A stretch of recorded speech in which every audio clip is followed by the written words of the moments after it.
Bienvenue dans cette émission. Nous allons recevoir l'écrivain Benoît Mondele Ngolo, auteur de plusieurs ouvrages dont le dernier a fait l'objet d'une cérémonie de présentation. J'ai cité « Ce n'est ni sorcier, ni séditieux, ni provocateur, je le jure ». Des ouvrages qu'il a publiés depuis une dizaine d'années à rythme régulier, dont l'auteur se caractérise par un style original, le snowprack. Bonjour chers téléspectateurs, d'entrée de jeu, nous allons vous proposer ce reportage et on se retrouve juste après pour notre entretien. Benoît Mondele Ngolo continue d'en s'émoncer le sillon qu'il s'est tracé depuis une dizaine d'années à intervalles réguliers. Ce n'est ni sorcier, ni séditieux, ni provocateur, je le jure. Ce livre de 135 pages, publié cette année aux éditions Emar, ce notable Mboshi Mwanzol Opama l'a abordé par l'héritage culturel des gens de chez lui, la nostalgie du climat parfait du vivre ensemble. Cet écrivain a mis en scène un entretien imaginé qui révèle son anticonformisme. Et dans un autre style, l'essayiste Benoît Mondele Ngolo nous livre une série de pensées et de réflexions pour interpeller la société et éveiller les consciences. Pourquoi lui ai-je donné ce titre? Car au lieu de l'intituler tel que c'est fait, j'aurais aussi bien pu l'intituler par le ci, à savoir constat sur certains faits de société. Alors à ce titre, il ne serait ici ni sorcier, ni sentencieux, ni insidieux, ni irrespectueux, ni séditieux, ni rien de tel et de semblable envers qui que ce soit. 22 septembre 1943, 22 septembre 2016, en ce jour de la célébration de son 73e anniversaire et de la présentation de son livre, l'infatigable Benoît Mondele Ngolo a brandi Micmac démocratique en démocratie. Un autre livre à paraître. Est-ce sorcier, séditieux ou provocateur? Bonjour Monsieur Benoît. Bonjour Madame. Comment êtes-vous venu à la littérature? Je suis venu à l'écriture par vocation. Et puis par intéressement. Après avoir commué en réclusion perpétuelle à Owando, je me suis mis, comme pour passer le temps, à écrire. Je me suis mis à écrire un roman. Et puis, je le faisais lire à un certain nombre de voisins de prison. Ce roman n'avait rien de politique. Ça relatait un peu les histoires de ma fréquentation au lycée Chaminade avec l'AEC et les propos quelque peu révolutionnaires qu'on avait. Et puis, bon, j'avais connu une amie. Et puis, donc, c'est un peu le genre de roman classique. Et qu'est-ce que l'écriture représente pour vous? C'est une très, très, très bonne occupation. Parce que ça me permet de réfléchir. Après avoir observé ce que je remarque, bon, dans la nuit, je me lève et puis j'écris. Parce que avant de dormir, lorsque ces idées me viennent, j'ai déjà remarqué que si j'attends le lendemain pour reprendre ce à quoi j'ai pensé, eh bien, ça s'estompe. Donc, sur le champ, je quitte le lit et puis je me mets à écrire. Vous êtes un général des forces armées congolaises à la retraite. À la différence d'autres militaires écrivains, vous vous affichez en tenue d'officier sur la plupart de couvertures de vos livres. Quelle est l'image que vous voulez donner de vous? Votre formation militaire influence-t-elle sur votre création? Si oui ou non, comment? Ma formation militaire devrait au contraire ne pas influencer sur ma création. Parce que bon, la formation militaire, c'est pour faire la guerre. si ma formation militaire influençait, j'allais écrire des livres de guerre. Là, je me détache justement de ma formation militaire pour rester homme, pour rester une personne. Parce que de manière générale, dans la société, on pense que les militaires, mais ce sont les gens qui lancent les gaz lacrymogènes, qui tirent sur les gens, qui ont des bâtons, qui arrêtent et puis qui tirent sur des canons. Non. Le militaire, ça c'est une profession. C'est un métier qu'il apprend comme ça. Mais il reste homme. Et donc en tant qu'homme, il peut analyser, observer tous les problèmes qui se passent dans la société. C'est comme un médecin. Un médecin, bon, c'est pas chirurgien, il est habitué à ouvrir le ventre des gens et puis la tête et tout, d'accord? Mais il peut réfléchir. Donc c'est pour dire à des personnes qui ont une idée erronée, je répète erronée, de penser que les militaires, ce sont seulement des gens qui sont formés pour bâtonner les gens. Donc ces gens-là, ils portent les kakis. À la limite, quelquefois, ils disent qu'ils n'ont pas de cerveau, ils ne réfléchissent pas. Bon, je prouve qu'un militaire, en dehors de ma profession militaire, moi je suis officier du génie, je sais construire les ponts. Je suis sûr que nos téléspectateurs aussi se poseront la question pourquoi l'invité est habillé de la sorte. Peut-on savoir pourquoi? C'est une question culturelle. Vous voyez Jésus-Christ, avec son habillement à l'époque, ça ne correspond pas du tout avec l'habillement que les prêtres, et notamment les évêques, et même le pape portent. Donc, il ne faut pas me juger par rapport à ça. Il faut me juger par rapport aux idées que je défends. D'accord.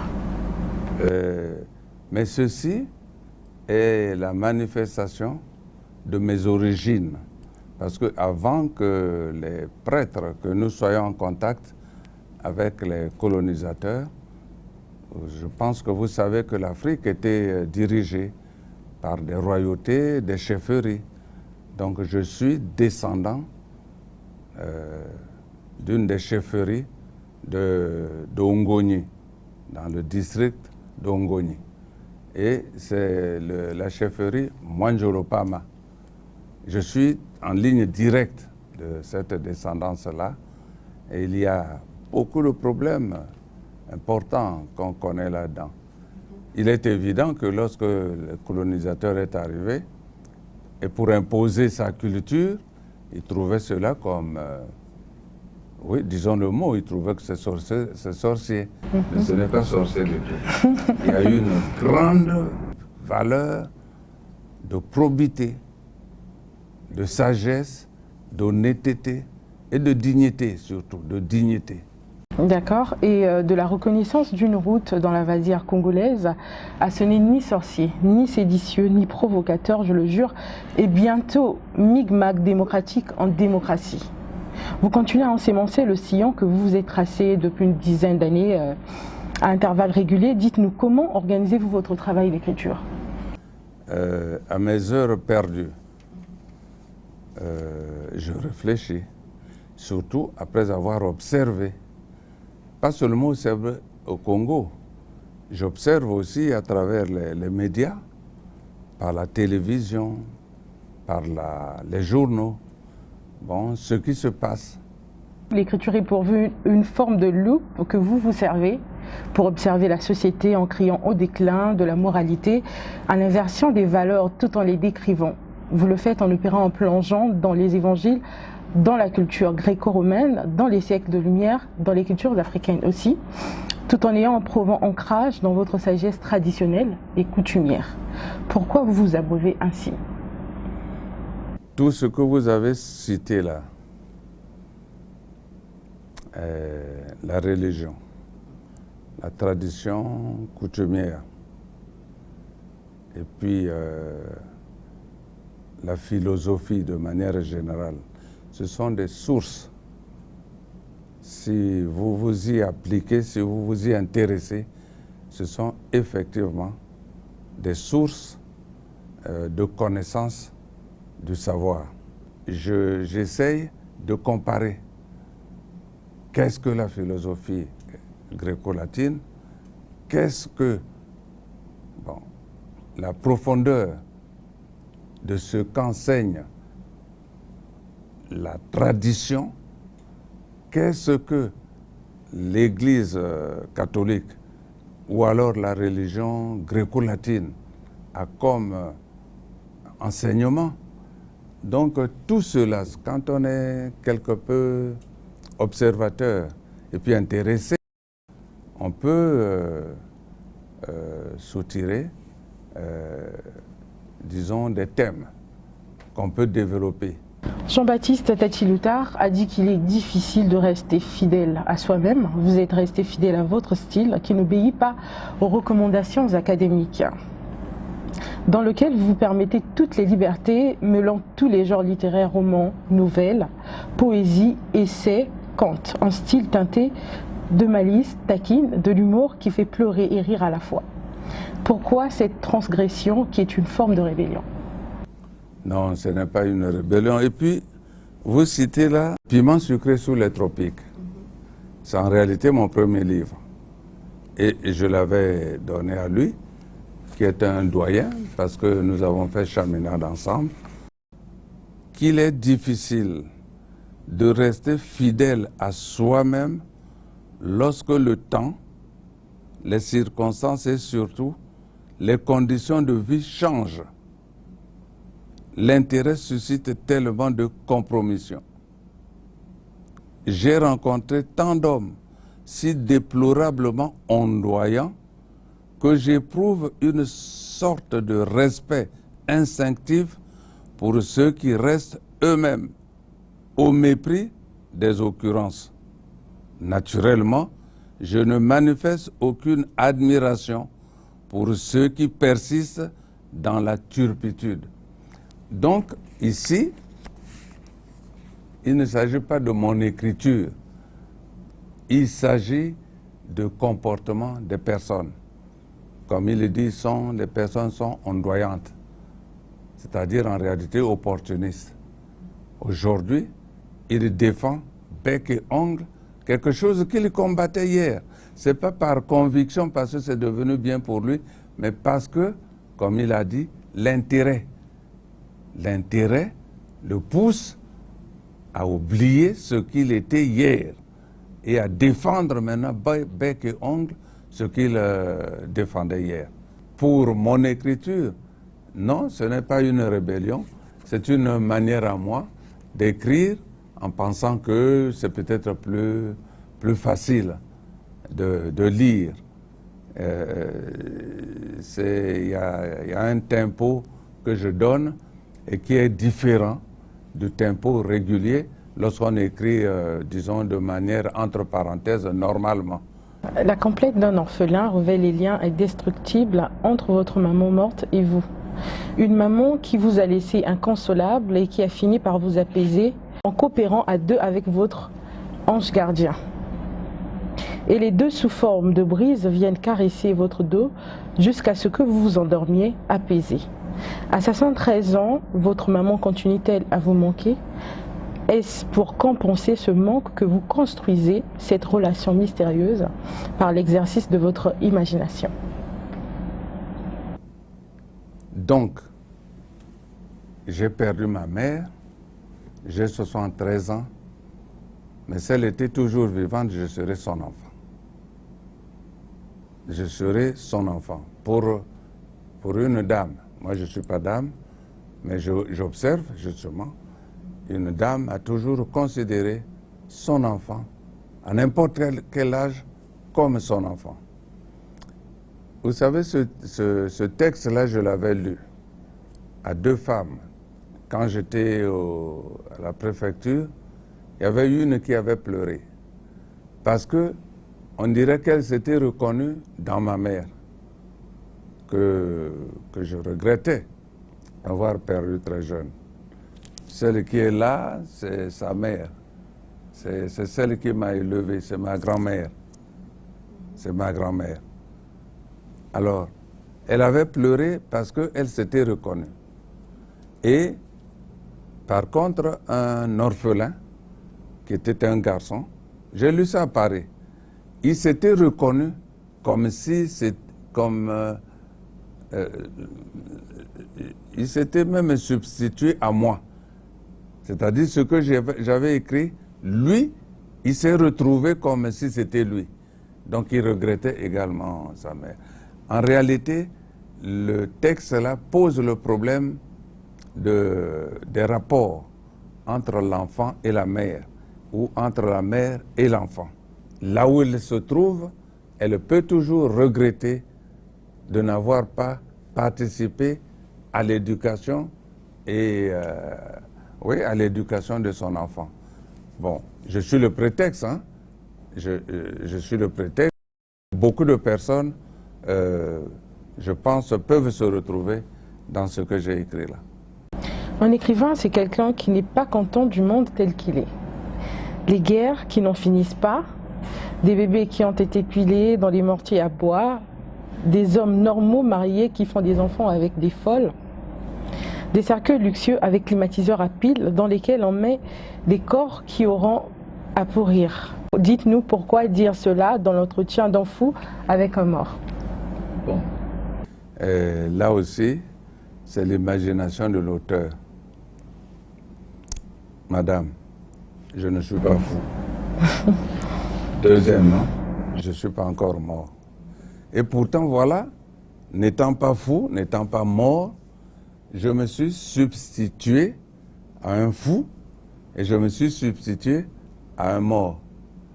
Donc j'ai essayé d'imaginer ce que un fou peut penser. Et je me suis substitué à ce que un mort peut aussi penser. Donc c'est la projection de la réflexion d'une personne qui, bon, comme vous m'avez posé la question au début, passe son temps un peu à cogiter, à réfléchir comme ça. Je me mets donc à faire travailler mon esprit, quitte à faire parler un mort ou bien un fou. Parce que tel qu'ils sont là, ils raisonnent, hein? Ils raisonnent aussi. Ils raisonnent. Donc voilà, c'est l'imagination de l'auteur. Vous êtes un notable Mboshi Mwanzol Opama, chef coutumier, donc dépositeur des valeurs ancestrales. Que représente le conte ou la légende pour vous? Comment tout cela réjaillit dans vos œuvres? Le conte et la légende sont normalement des histoires qu'on raconte, mais au bout du récit, il y a toujours des leçons à tirer. Tout conte, toute légende a toujours un message à passer. Et généralement, ce sont des messages de sagesse. Donc, le fondement même des contes et des légendes, c'est la sagesse. Et la sagesse, justement, caractérise la nature des chefs coutumiers. Ils doivent être des gens sages. Parce qu'au-dessus des autres, ils doivent résoudre des problèmes de société. Mais pour résoudre des problèmes de société, il faut être au-dessus. Il faut donc faire montre de sagesse. Vous voyez, par exemple, c'est de tout temps. Le roi Salomon, deux femmes qui lui amènent un enfant. Et chacune d'elles réclame que c'est son enfant. La sagesse. Parce qu'elle connaissait la sensibilité des femmes. La sagesse de Salomon avait tranché cette question. De quelle manière? Il a dit, bon, tous les deux, vous voulez cet enfant. Bon, d'accord, on va le fendre. Et puis chacun de vous va prendre une partie. En réalité, c'était pour voir laquelle était réellement attachée à sa femme. Et vous savez le résultat. La véritable mère avait dit, déchirer l'enfant en deux, non. Je préfère qu'elle prenne, que l'autre prenne. Vous voyez? c'est une légende qui a donc des leçons à tirer. Au Centre culturel Jean-Baptiste Tati-Lutar de Pointe-Noire, votre livre « Je plaide non coupable » avait été adapté théâtralement. Comment aviez-vous vécu ce moment? Non, j'avais trouvé beaucoup de talent à ces jeunes artistes parce que j'étais parti pour 24 heures. J'avais été désigné pour aller célébrer là-bas à Pointe-Noire la journée internationale de l'écrivain africain. Et j'avais amené effectivement « Je plaide non coupable ». Bon, en 2 jours, ils ont choisi l'un des textes qui se trouve dans ce livre-là, c'est le psychorigide.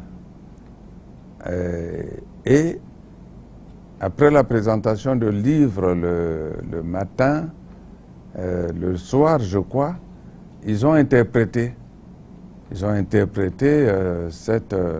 texte-là. Ils ont mis sous forme théâtrale. Mais j'étais étonné, agréablement étonné, parce que sans être des professionnels, ils avaient vraiment bien rendu ce texte-là. Après ces propos, M. Benoît Mondelingolo, nous vous laissons le soin de conclure cet entretien, si vous avez un dernier mot. Vous savez, d'abord, je crois que ce que j'ai dit là n'est pas spécifique aux Congolais. Il faut qu'ils sachent d'abord ça. Parce qu'on dirait au niveau mondial, l'argent est devenu comme le Dieu. C'est-à-dire tout le monde cherche l'argent. Tout le monde cherche l'argent. C'est un bon serviteur, mais un mauvais maître, l'argent. Parce qu'après, on fait du n'importe quoi pour acquérir l'argent. Pour acquérir l'argent. Qu'est-ce que je peux dire? Souvent, ils nous reprochent, nous, qu'ils sont ce qu'ils sont à cause de nous, leurs pères. Vous savez, moi j'ai 73 ans, hein, et puis, moi je leur dis, mais nous étions ce que nous étions. Mais ce n'était pas nos pères qui avaient fait de nous ce que nous étions. Ils ont souvent ce prétexte-là, que c'est nous. Mais nous, on ne les pousse pas à avoir cette devise-là. Et puis après, ils cherchent à nous renvoyer. Mais ça viendra tout naturellement. 73 ans, 75, après c'est 80 ans. Après, souvent des sciatiques et tout. On marche avec des bâtons.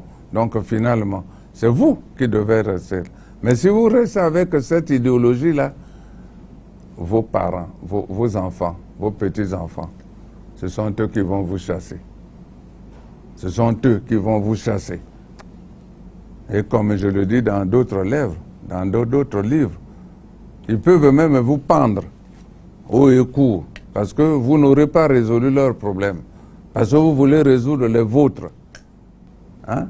Et si vous voulez seulement résoudre vos problèmes, mais le reste qui va résoudre leurs problèmes, ils vont vous pendre. Et comme je le dis, ils vont vous enterrer, et puis ils iront pisser, déféquer et cracher sur vos tombes. Donc c'est ce que je dis, donc ne mettez pas la faute à nous. Ne mettez pas la faute à nous. Prenez conscience de ce que le pays, l'avenir, c'est vous les jeunes. Et c'est vous qui devez faire l'avenir vous-même. Quel que soit ce que nous avons pu faire comme faute, comme erreur, bon, ne suivez pas des erreurs que nous avons faites. Mais ne créez pas aussi d'autres objectifs, comme ceux que je dis là, que je dis en définitive, en dernier mot, ambition, pouvoir, sexe, argent. En définitive, hein, que ceux qui m'ont écouté me pardonnent les mots qui ont pu provoquer des mots en eux, des mots M-O-T qui ont pu provoquer des mots M-A-U-X en eux. qu'il me pardonne ça. Voilà ce que je voulais dire. Merci Monsieur Benoît Mondélé Ngolo d'avoir répondu à notre invitation. Voilà, chers téléspectateurs, ainsi s'achève cette très belle émission que nous avons eu le plaisir de vous présenter. Je rappelle que nous avons reçu Monsieur Benoît Mondélé Ngolo, écrivain, auteur de plusieurs ouvrages, dont le dernier qui a fait l'objet d'une présentation fut « Ce n'est ni sorcier, ni séditieux, ni provocateur », je le jure, cet ouvrage que je tiens entre mes mains. Merci de l'avoir suivi, on se retrouve prochainement dans un nouveau numéro. Au revoir.